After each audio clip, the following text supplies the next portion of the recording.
Hi hello friends, இன்னைக்கு வீடியோல Tamil ஆக்டரான ultimate star Ajith Kumar அவர்களை பத்தி தான் சில இன்ட்ரெஸ்டிங்கான விஷயங்களை பார்க்க போறோம். அஜித் குமாரின் சினிமா வாழ்க்கை அப்படிங்கிறது நமக்கு எல்லாருக்குமே தெரிஞ்சதான். பட் அதையும் தாண்டி அவருடைய பர்சனல் லைஃப், மேலும் அவரை பத்தின சில ஆச்சரியமான விஷயங்கள், இதை எல்லாத்தையும் பத்தி தான் நம்ம இன்னைக்கு இந்த வீடியோல பார்க்க போறோம். சோ வீடியோ எல்லாரும் கடைசி வரைக்கும் ஸ்கிப் பண்ணாம பாருங்க. சில சுவாரஸ்யமான விஷயங்கள்லாம் சொல்லியிருக்கேன். சோ வீடியோக்குள்ள போறதுக்கு முன்னாடி நம்ம சேனலை யாரும் சப்ஸ்கிரைப் பண்ணாம இருந்தீங்கன்னா மறக்காம சப்ஸ்கிரைப் பண்ணி இந்த வீடியோக்கு ஒரு லைக்கை போட்டு உங்க ஃப்ரெண்ட்ஸுக்கு அப்படியே ஷேர் பண்ணிடுங்க. சரி வாங்க அல்டிமேட் ஸ்டார் அஜித் குமாரை பத்தி பார்க்கலாம். அஜித் குமார் சுப்பிரமணியம் இவர் 1971 ஆண்டு மே 1 செகண்டராபாத்ல பிறந்திருக்காரு. இவங்களுடைய அப்பா சுப்பிரமணியம் ஒரு தமிழன் தான். ஆனா நிறைய பேர் அவங்கள மலையாளின்னு சொல்லியிருக்காங்க. பட் ஆனா இவர் தமிழ் தான். அவருடைய அம்மாவான மோகினி அவர்கள் வடநாட்டை சேர்ந்தவங்க, அதாவது பெங்காலி மாநிலத்தை சேர்ந்தவங்க. அம்மா அப்பா 2 பேருமே லவ் மேரேஜ் தான். அவங்க இந்தியாவில் இருக்கக்கூடிய எல்லா இடத்துலயுமே கொஞ்சம் வருஷம் இருந்திருக்காங்க அவங்களுடைய வேலைக்காக. அஜித் குமார் அவங்களுக்கு 2 பிரதர்ஸ் இருக்காங்க. அதுவும் நமக்கு எல்லாருக்கும் தெரிஞ்சதுதான். அஜித் அவர்கள் பாக்குறதுக்கு சின்ன வயசுல ரொம்ப அழகா இருப்பாரா, பயங்கரமா வெள்ளையா இருப்பாரா. அண்ட் இவருக்கு 6 லாங்குவேஜ் தெரியும். அதுவும் இந்தியால எல்லா இடத்துலயும் அவங்க இருந்துட்டு வந்தனால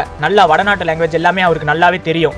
அடுத்து இவர் 10th அவருடைய படிப்பை டிராப் அவுட் பண்றாரு. அப்புறம் ஃபேமிலி சப்போர்ட் பண்ணணும் அப்படிங்கிறதுக்காக என்ஃபீல்டு கம்பெனில மெக்கானிக்கலா ஒர்க் பண்ண ஜாயின் பண்றாரு. அதுக்கப்புறம் மெக்கானிக்கல இருந்துகிட்டு இருக்கும்போது அவருடைய ஒர்க் நல்லா செஞ்சுக்கிட்டு இருக்கும்போது அவருக்கு இந்த மாடலிங்ல கொஞ்சம் ஃபேஷனா இருந்ததுனால மாடலிங் பண்ண ஸ்டார்ட் பண்றாரு. சோ அப்படி மாடலிங் பண்ணிட்டு இருக்கும்போது தான் சினிமாட்டோகிராஃபான PC ஸ்ரீராம் இவரை நோட் பண்ணி இவருக்கு ஆக்டர் ஆகிறதுக்காக எல்லா தகுதியும் அந்த ஃபேஸ் கட்லயே நல்லாவே இருக்கு, நீங்க பெரிய ஆக்டரா வருவீங்கன்னு சொன்னாரு. அதுக்கப்புறமா அஜித் அவர்கள் படிக்கும்போது SPP சரண் அவங்களுடைய கிளாஸ்மேட் தான். சோ இப்படிதான் SP பாலசுப்ரமணியம் அவங்களுக்கு அஜித்தை பத்தி அவர்களுக்கு தெரிய வந்து அவர் மூலியமா பிரேம புஸ்தகம் அப்படிங்கிற ஒரு தெலுங்கு திரைப்படம், அதுல லீட் ஆக்டரா நடிக்கிறதுக்கான வாய்ப்பை அஜித் அவர்களுக்கு வாங்கி கொடுத்தாங்க. இது SPP அவர்களுடைய ஓன் ப்ரொடெக்ஷன்றதுனால அஜித் அவர்களை ஹீரோவா போட்டாங்க. பட் அந்த படம் ரிலீஸ் ஆகல. அந்த படத்தினுடைய இயக்குனர் இறந்து போயிட்டாங்க. அதனால அந்த படம் ரிலீஸ் ஆகல. அந்த படம் மட்டும் ரிலீஸ் ஆகியிருந்தா ஃபர்ஸ்ட் தெலுங்குல தான் அறிமுகமாயிருப்பாரு அப்படின்னு நேம் கிடைச்சிருக்கும். சோ அது நடக்காம அதே வருஷம், அதாவது 1993 அமராவதி அப்படிங்கிற திரைப்படம் மூலம் தமிழ்ல நம்ம அஜித் குமார் அவர்கள் அறிமுகமானாரு. அதுக்கப்புறமா பாத்தீங்கன்னா ஒரு பைக் ரேஸ்ல அஜித் அவர்கள் ஒரு மேஜர் ஆக்சிடென்ட் நடந்தது. அவர் படுத்த படுக்கையா இருந்தாரு. அது மட்டும் இல்லாம 3 மேஜர் சர்ஜரியும் அவருக்கு நடந்தது. சோ இதனாலேயே ஒரு பாதி வருஷம் அவரால் திரைப்படம் நடிக்க முடியல. ஆல்ரெடி நடிச்ச திரைப்படம் எல்லாத்திலையும் பாத்தீங்கன்னா டப்பிங் அவரால் பேச முடியாம ஆக்டர் விக்ரம் அவர்கள் தான் அஜித் குமாருக்கு வாய்ஸ் கூட கொடுத்திருக்காரு. சோ அந்த இன்ஜூரியில இருந்து கொஞ்சமா அவர் ரெக்கவர் ஆகி திரைப்படத்துல மறுபடியும் கான்சென்ட்ரேஷன் பண்ண ஸ்டார்ட் பண்றாரு. சோ இவருடைய கெரியர் ஃபர்ஸ்டா பிரேக் கொடுத்த திரைப்படம்னா 1995 வெளியான ஆசை திரைப்படம். இந்த படத்துக்கு அப்புறமா வான்மதி, கல்லூரி வாசல், மைனர் மாப்பிள்ளை, அதுக்கப்புறமா இவருக்கு மறுபடியும் ஒரு பிளாக் பஸ்டர் கொடுத்த திரைப்படம்னா காதல் கோட்டை, நேசம், உல்லாசம், ராசி, அடுத்தது காதல் மன்னன். அதுலயும் காதல் மன்னன் திரைப்படம் இவருக்கு நிறைய ஃபேன் பேஸை கிரியேட் பண்ணுச்சுங்க. சோ இப்படி அவரு பல திரைப்படங்களை நடிச்சிருக்காரு. குறிப்பா அவரு அவள் வருவாளா திரைப்படம் நடிச்சுக்கிட்டு இருக்கும்போது அவருக்கு பேக் பெயின் சிவியரா ஆயிருச்சாம். ஒரு ஷாட்லயும் பாத்தீங்கன்னா படுத்து தான் அவர் ஷாட்லாம் எடுத்துட்டு இருந்தாராம். ஆனா கொஞ்சம் ரெஸ்ட் எடுத்துட்டு வந்ததும் அதுக்கப்புறமா ஃபர்ஸ்ட் டேக்லயே ஓகே பண்ணிடுவாராம். அந்த அளவுக்கு ஒரு டெடிகேட்டான ஒரு ஆக்டர்ன்றத அந்த படத்தினோட இயக்குனரான ராஜ் கபூர் அவர்கள் ஒரு இன்டர்வியூல சொல்லியிருக்காங்க. சோ அதுக்கப்புறமா உன்னை கொடு என்னை தருவேன், உன்னிடத்தில் என்னை கொடுத்து, உயிரோடு உயிராக தொடரும். சோ அதுக்கப்புறமா இன்னொரு பிளாக் பஸ்டர் திரைப்படமான வாலி திரைப்படம், ஆனந்த பூங்காற்றே, அமர்கலம் திரைப்படம் அவருடைய கெரியரை இப்போ வரைக்கும் பேசக்கூடிய ஒரு சூப்பரான திரைப்படமாவே இருக்குங்க. நீ வருவாய் என, முகவரி, கண்டு கொண்டேன், தீனா. சோ தீனா படமும் மற்றும் சிட்டிசன், இந்த 2 படமே 2001 ரிலீஸ் ஆயிருக்குங்க.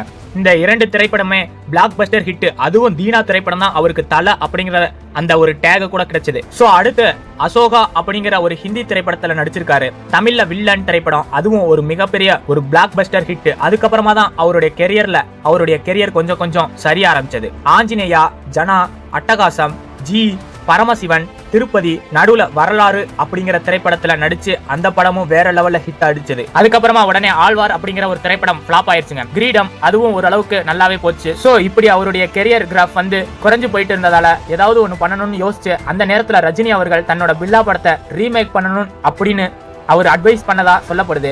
சோ அப்படி ரொம்பவே கஷ்டப்பட்டு உருவான திரைப்படம் தான் பில்லா திரைப்படம். இது ஒரு கம்பேக் திரைப்படமா அமைஞ்சு ரொம்பவே ஒரு பிளாக் பஸ்டர் ஹிட்ட கொடுத்தது. சோ அதுக்கப்புறமா நடிச்ச ஏகன் திரைப்படமும் அந்த அளவுக்கு பெருசா போகல. அசல் திரைப்படம் ரொம்ப பெருசா ஹிட் ஆகும்னு எதிர்பார்த்தாங்க. பட் இந்த திரைப்படம் மிக்ஸ்டு ரிவ்யூ தான் கொடுத்தது. இதுக்கப்புறமா 2011 அவர் நடிச்ச திரைப்படம் தான் மங்காத்தா திரைப்படம்.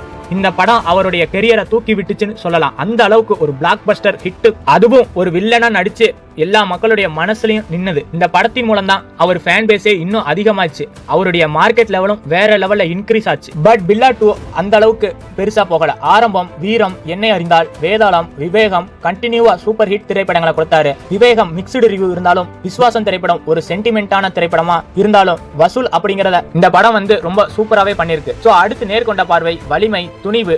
அஜித் குமார் அவர்களுடைய பிலிம் கெரியரை விட அவருடைய பர்சனல் லைஃபை தான் நிறைய பேரை ரொம்பவே இன்ஸ்பைர் பண்ணிருக்குங்க. சோ அவருடைய ஃபேன்ஸ் அவர்கிட்ட பிடிச்ச விஷயமே சிம்பிளிசிட்டி தாங்க. ரொம்ப எளிமையா இருப்பாரு, எல்லார்கிட்டையும் நார்மலா பிஹேவ் பண்ணுவாரு, தன்னை ஒரு செலிபிரிட்டியா எங்கேயுமே காமிச்சிக்க மாட்டாரு. அஜித் குமார் அவங்களுடைய ஃபேமிலி ரொம்பவே நார்மலான மிடில் கிளாஸ் ஃபேமிலி தான். இவர் ஏற்கனவே ஸ்கூல் டிராப் அவுட், வேற படிக்கவும் செய்யல, ஒரு பிசினஸ் பண்ணணும்னு சொல்லி அவங்களுடைய ஃபேமிலி சைடு சொன்னாங்க. அதாவது அவங்களுடைய அம்மா சொல்லியிருக்காங்க, சோ கார்மெண்ட் பிசினஸ் இல்லைன்னா மெக்கானிக்கல் அதனுடைய வழியில ஏதாவது ஒன்னு பண்ணலாம்னு சொல்லியிருக்காங்க. ஆனா அவருடைய அப்பா தான் இவருக்கு மாடலிங்ல இன்ட்ரெஸ்ட் இருக்கு அப்படிங்கிறத புரிஞ்சுக்கிட்டு, நீ எது பண்ணாலும் உன்னுடைய மனசுக்கு எது பிடிக்குமோ அதை பண்ணு, ரொம்பவே சப்போர்ட் பண்ணியிருக்காரு அவங்க அப்பா. அப்பாவோட பேச்சை கேட்டுதான் அவர் நடிக்க ஆரம்பிச்சிருக்காரு. இப்போ நம்ம தமிழ்நாட்டில் ஒரு மிகப்பெரிய ஒரு நடிகரா வளர்ந்திருக்காரு அஜித் குமார் அவர்கள்.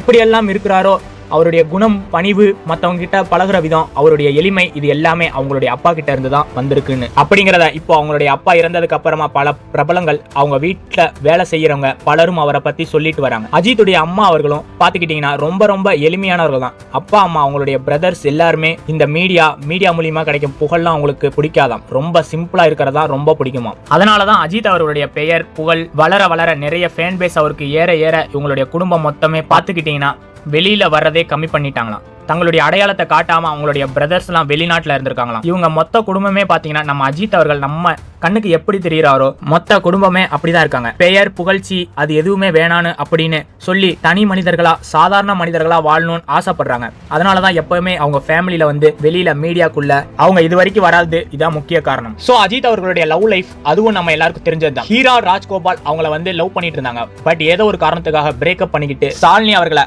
அமர்கலம் திரைப்படம் மூலமா சந்திச்சாங்க. ஃபர்ஸ்ட் சைட்லயே அவங்க லவ் பண்ண ஆரம்பிச்சு அந்த படம் முடிஞ்சதுக்கு அப்புறமா இவங்க திருமணமும் பண்ணிக்கிட்டாங்க. இன்ஃபேக்ட் அந்த ரிலீஸ்க்கு முன்னாடியே தான் அஜித் அவர்கள் ஷாலினி அவர்களை ப்ரப்போஸும் பண்ணிருக்காங்களாம். இதை கூட அந்த படத்தினுடைய இயக்குனர் ரொம்ப அழகா ஒரு இன்டர்வியூல கூட சொல்லியிருக்காருங்க. சோ ஷாலினி அவங்களுடைய பயோகிராஃபியை கூட தனி ஒரு வீடியோவா போடுறேன். ஷாலினி அவர்கள் இன்ஃபேக்ட் அஜித் அவர்களை இம்ப்ரெஸ் பண்ணதே அவங்களுடைய சிம்பிளிசிட்டி தாங்க. எல்லாருக்குமே மரியாதை கொடுக்கறது, மரியாதையா பேசுறது, அவங்களுடைய புத்திசாலித்தனம், இது எல்லாமே தான் அஜித் அவர்களை இம்ப்ரெஸ் பண்ணிருக்கு. சோ இவங்க ரெண்டு பேருக்குமே அனுஷ்கா மற்றும் ஆத்விகா ரெண்டு அழகான குழந்தைகள் இருக்காங்க. அஜித் அவர்களுடைய பர்சனல் லைஃப்ல பத்தி பெருசா இது வரைக்கும் யாரும் சொன்னது கிடையாது. ஆனா அவருடைய அப்பா இறந்ததுக்கு அப்புறம் தான் அஜித் அவர்களுடைய லைஃப்ல அவருடைய லைஃபே அவங்களுடைய அப்பா தான், அவர் மூலியமா தான் எல்லாமே கிடைச்சது. அவருடைய அந்த வார்த்தைகள், அவர் பேச்சு கேட்டு அவரை மாதிரியே சிம்பிளிசிட்டியா இருந்ததுனால தான் இப்போ இந்த அளவுக்கு வளர்ந்திருக்காரு அப்படின்னு பல பிரபலங்கள் எல்லாருமே சோசியல் மீடியால பலரும் சொல்லியிருக்காங்க. அஜித் அவர்கள் ஆக்சிடென்ட் ஆகி பெட் ரெஸ்ட்ல இருக்கும்போது கூட அவங்க அப்பா தான் பக்கத்துல உட்கார்ந்துகிட்டு அவருக்கு ரொம்பவே பூஸ்டப் பண்றது, அட்வைஸ் பண்றது, லைஃப்ல எப்படி எல்லாம் இருக்கணும் அப்படின்னு சொல்லிக்கிட்டே இருப்பாராம். சோ அப்பாவோட அந்த வார்த்தைகளை, அந்த அறிவுரைகள்